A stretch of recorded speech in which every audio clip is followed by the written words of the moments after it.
दीपक रावत और आप देख रहे हैं गढ़वाल एक्सप्रेस। तो साथियों, कोटद्वार की गलियों को छोड़कर हम दिल्ली रामलीला मैदान में पहुंच चुके हैं और आप जैसे कि मेरे बैकग्राउंड में देख रहे होंगे, यहाँ पर वोट चोर गद्दी छोड़ के लिए जो रैली निकाली जा रही है कांग्रेस के द्वारा, और इसकी अगुवाई कर रहे हैं राहुल गांधी और प्रियंका गांधी जी। तो आज हम देखने आए हैं कि कितना असर यहाँ पर पड़ता है और कितना असर ये रैली डाल पाएगी, चूँकि यहाँ पर उत्तराखंड के विभिन्न क्षेत्रों से लोग आए हैं और सुबह भी हमने आपको बताया और दिखाया, और अब हम यहाँ पर ये कवर करने आए हैं। तो चलिए आगे दिखाता हूँ आपको कि रैली में क्या कुछ हो रहा है। साथियों, आप मेरे पीछे ये हुजूम जो देख रहे हैं, यहाँ पर ये रामलीला मैदान का वो ग्राउंड है जहाँ पर आज वोट चोर गद्दी छोड़ के लिए एक महा रैली का आयोजन किया गया था। और यहाँ पर पूरे भारतवर्ष से विभिन्न क्षेत्रों से जगह जगह से ये लोग आए हुए हैं और अपनी जो मन की बात है वो यहाँ पर कह रहे हैं, क्योंकि मन की बात केवल मोदी जी ही नहीं कह सकते और जनता भी कह सकती है। और ये वो पब्लिक है जो ये मानती है और जिसके पास जो अपने वोट के प्रति जागरूक है और वो अपने वोट के प्रति वोट के लिए यहाँ पर एकत्रित हुई है, ताकि वो वोट चोरी का जो सिस्टम इकोसिस्टम चल रहा है इस हमारे इस भ्रष्ट तंत्र के अंदर, उससे सवाल पूछने के लिए और अपना आक्रोश व्यक्त करने के लिए यहाँ पर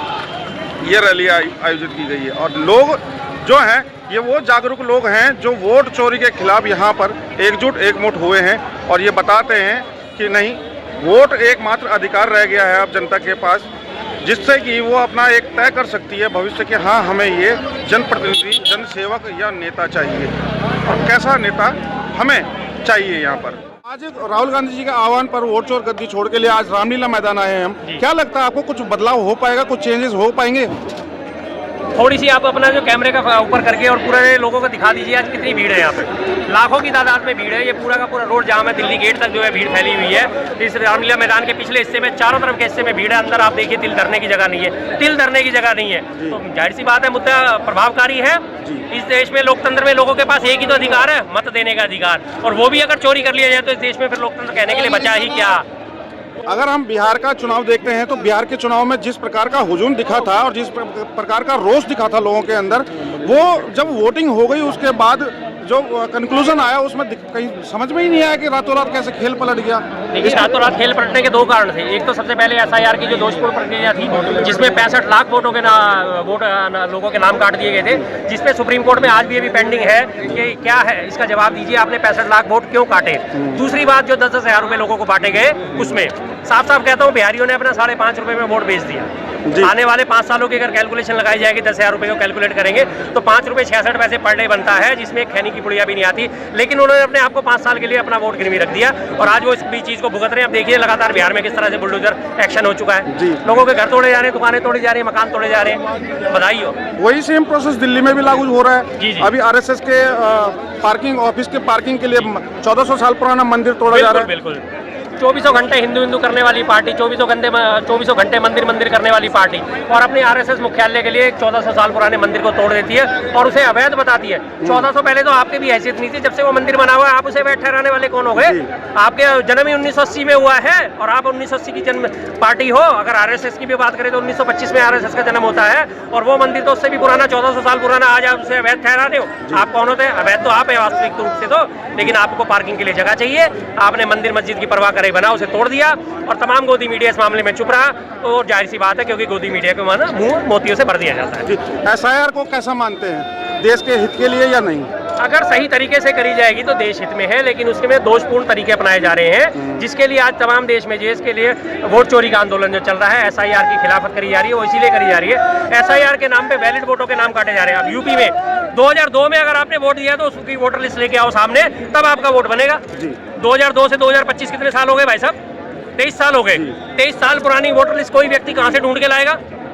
23 साल पुराना आपको घर में कोई डॉक्यूमेंट्स नहीं मिलेगा और आप 23 साल पुरानी वोटर लिस्ट मांग रहे हैं उनसे कि आपका वोटर लिस्ट में 2002 की वोटर लिस्ट में नाम था तो आपको ठीक है, आपको कंसीडर करेंगे, वरना आपको कंसीडर नहीं करेंगे। तो ये SIR दोषपूर्ण है या नहीं है? तो इसी दोषपूर्ण प्रक्रिया के खिलाफ आज ये रैली आउट लड़ेंगे चोरों से, गली गली में शोर है, केजरीवा मोदी चोर है, गली गली में शोर है, केजरीवा मोदी चोर है, वोट चोर गद्दी छोड़, वोट चोर गद्दी छोड़, वोट चोर गद्दी छोड़, वोट चोर गद्दी।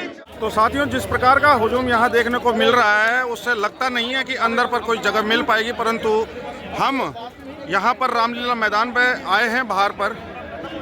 अंदर तो इतनी ज़्यादा भीड़ है, खचाखच भरा हुआ है कि वहाँ पर पैर रखने की जगह नहीं है। अभी यहाँ पर एक 2 नंबर का गेट था, उसको भी पब्लिक के द्वारा तोड़ दिया गया क्योंकि हुजूम ही इतना है, वो गेट भी नहीं झेल पाया।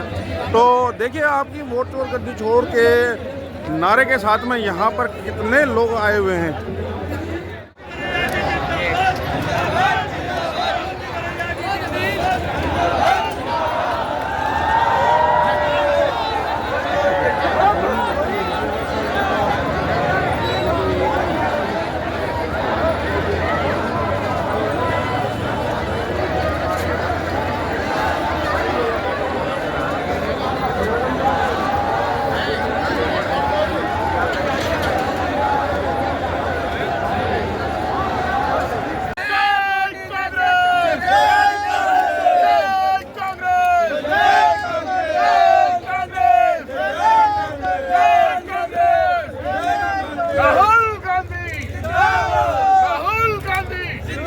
आप कहाँ से आए हैं ये रैली का समर्थन करने?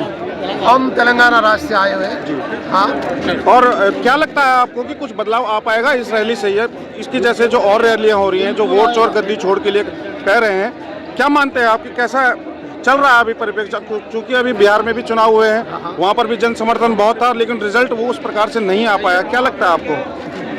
हम बाबा साहब के लोकतंत्र मानते हैं, बाबा साहब डेमोक्रेसी, बाबा साहब कॉन्स्टिट्यूशन को मानते हैं। देखो बिहार में भी जनता भीड़ हमारे साथ थी। जैसा इलेक्शन खत्म होते कि पूरा रिजल्ट उल्टा पलटा हो गया।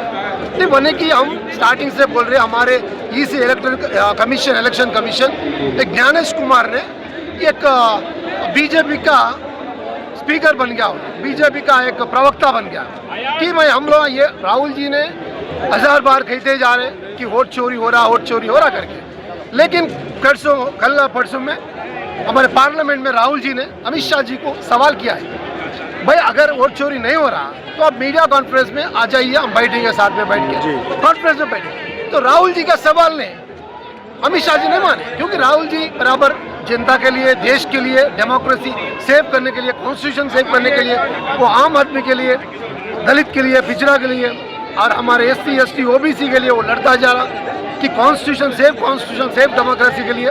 लेकिन यहाँ पर जो ना इलेक्शन कमीशन को चुनाव में भी सुप्रीम कोर्ट जज का एक पोजीशन था उसमें, लेकिन ये जो गवर्नमेंट भारतीय जनता पार्टी अमित शाह मोदी ने वो सुप्रीम कोर्ट का जज को भी उसमें से निकाल के केवल प्रतिपक्ष का एक और जो ना होम मिनिस्टर, गृह मंत्री और प्रधानमंत्री वो चुनने का अधिकार लाए।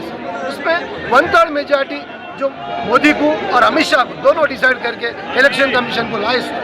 कभी भी हो ना, आज तक भी इलेक्शन कमीशन से हम लड़ते जा रहे, लेकिन हम ये पता नहीं हो रहा, समझ जनता का एक शक है, ये शक है कि अब इलेक्शन कमीशन पे हम सवाल करें तो बीजेपी क्यों ऐसा, बीजेपी को जैसा नरेंद्र मोदी को मिर्ची लग रहा, अमित शाह को मिर्ची लग रहा, ये पता नहीं होता। हाँ, और एक बात है, परसों हमारे जात का सुप्रीम कोर्ट का जज BR गवाही क्यों शू से वो अवार हुआ है, लेकिन तब भी नहीं, ये नरेंद्र मोदी जी ने एक बात नहीं, उनके पर कानूनी का कार्रवाई नहीं है। तो ये पूरा क्या है, लोकतंत्र और डेमोक्रेसी को, कॉन्स्टिट्यूशन पूरा निकाल के उनका भारतीय जनता पार्टी RSS का जो विचारधारा, भारतीय जनता पार्टी का विचारधारा, RSS का विचारधारा जो कुछ भी है वो उसका RSS का विचारधारा लागू करने का काम कर रहा है। लेकिन वो किसी हाल में राहुल जी का नेतृत्व में नहीं होता। राहुल जी की बाबा साहेब अम्बेडकर डेमोक्रेसी कॉन्स्टिट्यूशन में लेकर चलते, पूरी देश का जनता को भी जान गए कि वोट चोरी से वो सत्ता पे आ रहे हैं। ये पूरा जनता को मालूम होने के लिए आज इस दिल्ली के अंदर